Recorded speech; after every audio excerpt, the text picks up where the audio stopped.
Hello mga boss, welcome back to my vlog. Nainiduol sa kuha kay nagpa-repair sa iyang charging port sa cellphone.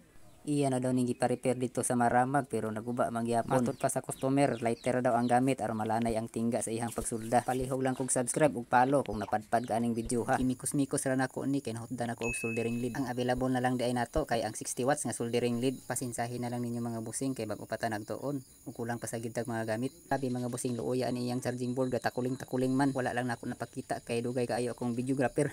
Kung diha nga part limpyo na kay ako na siyang gilimpyuhan. Ang reklamo lagi ani ni customer mga busing kay tandugunon kuno kayo o mag-charge siya. Iya pa daw kunong gangi-gangion ang iyang charger aron lang nga mo-charge sa dihang pag-backlash nako mga busing. Grabe, umok na kayo ang charging port mga busing. Maglihok-lihok, magkiay-kiay ug akong tandugon. Ug ako na lang dai nang giilisan og charging port mga busing pero dili na siya bag-o.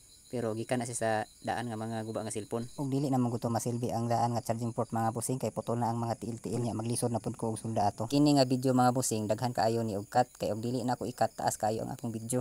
Ug diri nga side mga busing humanan akong taod ang charging port. Ako na dang ipang taod ang mga screw bolt ug syempre fast forward na nato mga busing.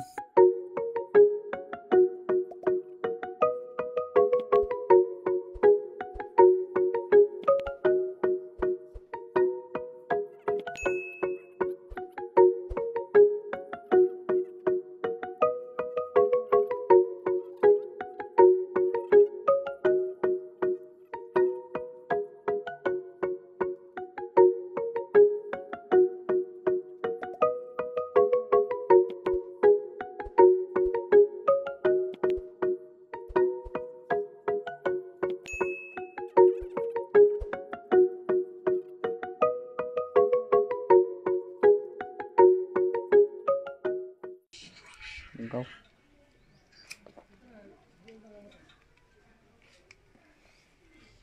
Turn down.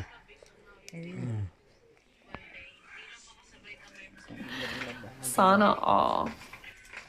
Ug diri mga busing lipay kaayo si customer kay nakita na niya nga ni charge na gid ang iyang cellphone. Ug diri ra pud tama ang atong vlog mga busing sa sunod video na sad nato mga busing. Ug nakita nimo ni nga video mga busing palihog na lang pud ay kog subscribe busing ug i-hit ang notification bell. Paki-follow na lang pud ay ko sa akong Facebook page mga busing GR Dayco ug GR Dayco official ang akong YouTube channel mga busing. Daghang salamat.